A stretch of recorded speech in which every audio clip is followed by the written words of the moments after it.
This is called Basketball, a Love Story. It's basically just sort of a history of basketball, but very anecdotal. Lots of interviews. That's the thing it is. First paragraph it was back and forth. This will be a little of both.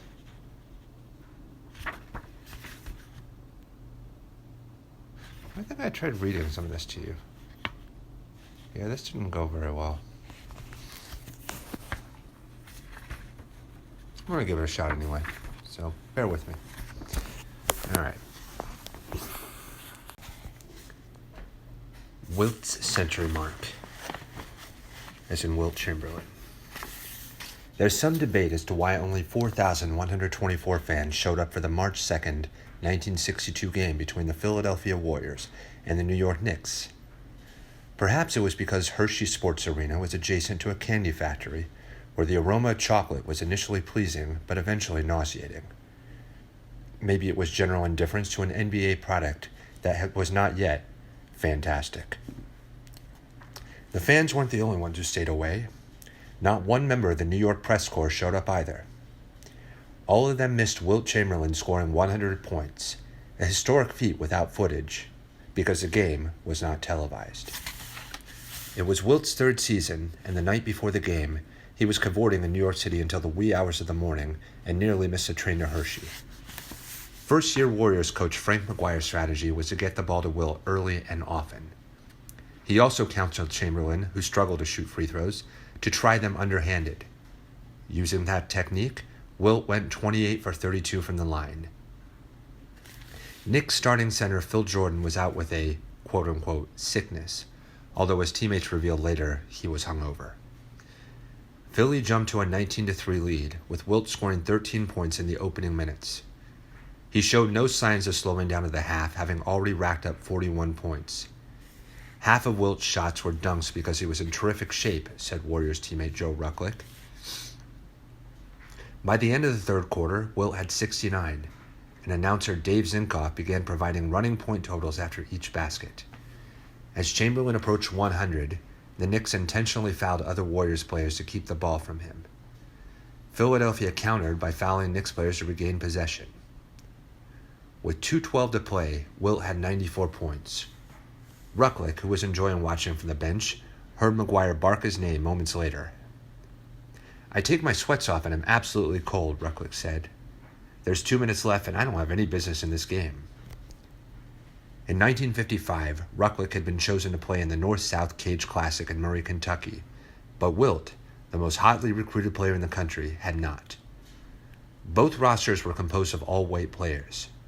Rucklick was named the nation's prep high school All-American center, and when he finally met Chamberlain, he expressed regret that Wilt had been snubbed because of the color of his skin. "I told him, I want to apologize because I stood in your place that day," Rucklick said. He looked at me and put out his hand, which was the size of a catcher's mitt, and said, "It's okay. You deserved it." We were friends from that moment on. Now, with 46 seconds left, Rucklick had the ball, and Wilt had 98 points. "I'm wide open from 12 feet away, nobody on me," Rucklick said. "I'm waiting, trying to figure out what to do. Then Wilt bumps the guy off with his hip. Somehow, he pirouetted open. I tossed the pass to him." Rucklick said it's a myth that Chamberlain dunked the 100th point. "He had too much class for that," said Rucklick. He finger-rolled it in. The game was stopped as the fans stormed the floor. For the remaining 45 seconds, Chamberlain stayed clear of the action, explaining afterward that he liked the sound of 100 better than 102. Coverage of Chamberlain's performance was minimal, even though we set NBA records for field goals attempted, field goals made, free throws made, and points in a quarter. When asked about scoring 100 points, Chamberlain remarked, "It's pretty exhausting to think about it. The closest anyone is coming to matching this output is when Kobe Bryant scored 81 points to much fanfare against the Toronto Raptors in 2006. Nowadays, if a guy scores 100 points, you'd be elected the mayor of Philadelphia, right?" Rucklick said. But there was no television that night. The only truth is what our memories tell us.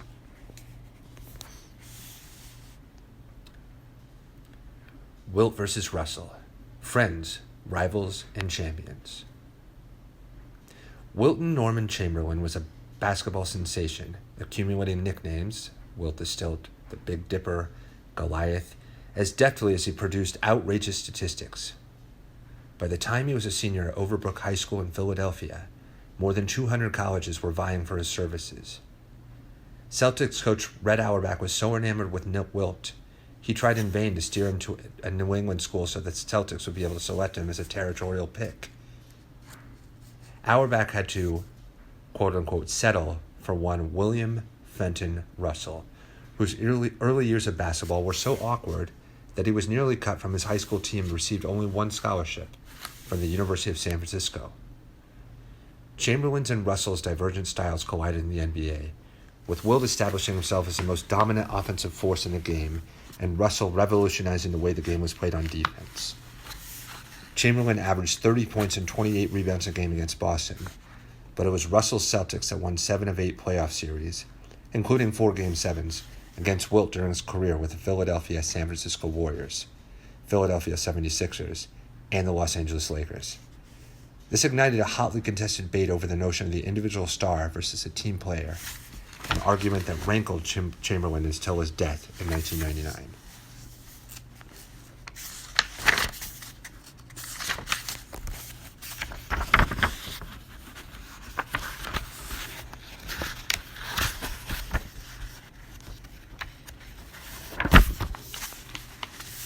Basketball's battle for racial equality. Dr. James Naismith's final student before he retired from the University of Kansas was John McClendon, the pioneer of fast break basketball, the full court press, and the four corners offense. Yet McClendon never received the credit he deserved because the majority of his work was accomplished at historically black colleges and universities when basketball was still segregated in the United States. Long before civil rights legislation began to rid America of the scourge of segregation, McClendon was utilizing basketball to break down racial barriers. In March 1944, McClendon orchestrated a secret game between his team, North Carolina College for Negroes, now North Carolina Central University, and a collection of white former college basketball stars from Duke University Medical School who had handily beaten the Duke varsity team in a scrimmage. McClendon planned the game for a Sunday morning when most people would be in church. The medical students borrowed cars from friends and drove a circuitous route to the school to avoid being detected, arriving with their jackets pulled over their heads. They hustled into a locked gym where McClendon's Eagles trounced them 88-44. There were no spectators. Coach Mack went on to mentor countless African-American coaches, among them Southern University coach Ben Jobe, Clarence Big House Gaines, who led Winston-Salem University to a Division II NCAA championship in 1967 on the strength of a young guard named Earl Monroe, and former Georgetown coach John Thompson, who became the first African-American coach to win a Division I championship.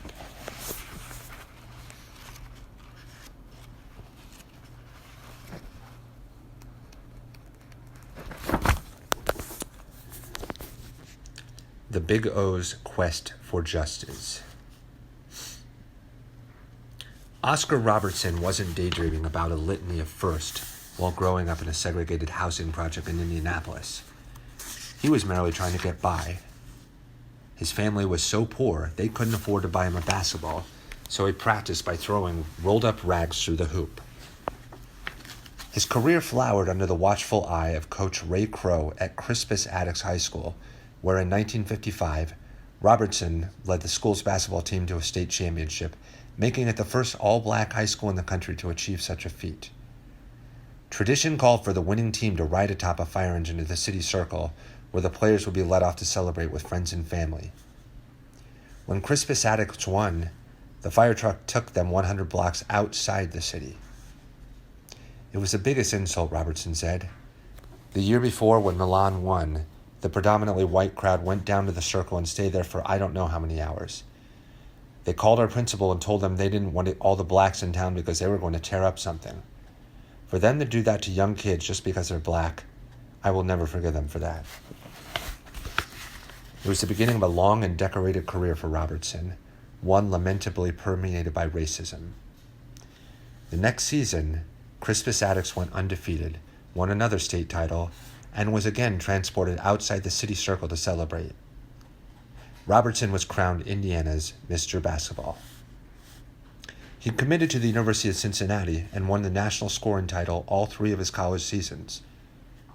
When the Bearcats were invited to play in the Dixie Classic in North Carolina, Robertson received a letter from the Ku Klux Klan. They said if I came down to Raleigh, they were going to shoot me, he said. Robertson went anyway and was stunned to discover colored drinking fountains, separate bathrooms, and orders to stay in a local fraternity house because blacks were not allowed in town. His brother was banned from sitting in the arena, where fans threw debris at Robertson. A road trip to Houston resulted in similar indignities. The team checked into the Shamrock Hilton, but within an hour, Robertson was asked to leave. I called the coach up and said, "You did this to me?" Robertson said. He said, "Oscar, I didn't know anything about it." I said, "You know what, coach? You're always talking to me about the team being together. I really believed you, but not anymore. I don't want to go any more banquets. I'm not going to any more interviews." He said, "Okay," and I didn't. Some tried to taint Robertson's transcendent versatility. In 1959, he tallied 45 points, 23 rebounds, and 10 assists against Indiana State because he spoke out on racial issues, leaving him branded as ungrateful and bitter. "That's what they say about intelligent black people. They're bitter," said John Thompson. "If you're not grateful and put your hat in your hand and agree with everything a white man says, you're bitter." The Big O's talent was undeniable. In 1961 to 1962, he became the first NBA player in history to average a triple-double for the season, a feat unmatched until Oklahoma City star Russell Westbrook duplicated it 55 years later. Over his first 5 NBA seasons, Oscar averaged 30.3 points, 10.3 rebounds, and 10.3 assists. "Oscar was the best ever because he controlled the game," said Dolph Schayes. "If you needed a point guard, he'd be the point guard. If you needed a scorer inside, he'd be a scorer inside. If you needed a rebounder, he'd be the rebounder. If you need somebody to play good defense, he'd be it. He could do everything." In 1964, the Big O was named the NBA's MVP, the only player from 1960 to 1968 not named Russell or Chamberlain to earn that award. One of the persistent frustrations of his career was his inability to knock off the Celtics, who eliminated Robertson's team in the 1963, 1964, and 1974 NBA playoffs. Robertson cemented his legacy in 1970 when he engaged in a landmark antitrust lawsuit against the NBA that paved the way for free agency, higher salaries, improved travel, and better medical personnel. "If we didn't have the Oscar Robertson rule, no one would make $20 million a year," Oscar said. "There would be no LeBron James or Dwayne Wade or Chris Bosh being able to go to Miami together, and you wouldn't be treating basketball players like movie stars."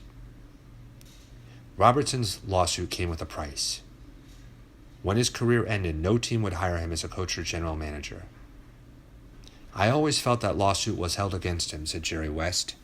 "I'm shocked that he was never given an opportunity to be involved as an executive because he would have brought a real presence to another team. I don't blame him for being bitter." In 1970, Oscar was traded to Milwaukee, where Lou Alcindor, who later changed his name to Kareem Abdul-Jabbar, was emerging as one of the best big men in the game. Robertson also paired with Wayne Embry to perform a textbook pick-and-roll combination. "Oscar had the unique ability to see the court the way no one else could," said Embry. "He knew we were open before we did." Robertson was 33 years old by then and willingly acquiesced to Alcindor's considerable talents. The result was Oscar's first and Milwaukee's only championship in 1971. Oscar played a lesser role so Alcindor could have maximum freedom as a player and his team could win a championship, to Jack Ramsey. That's just who Oscar was. Robertson doubts that today's players are aware of his role in their lucrative endeavors. "The game owes Oscar Robertson a great deal," said Embry, "and so do generations of great players."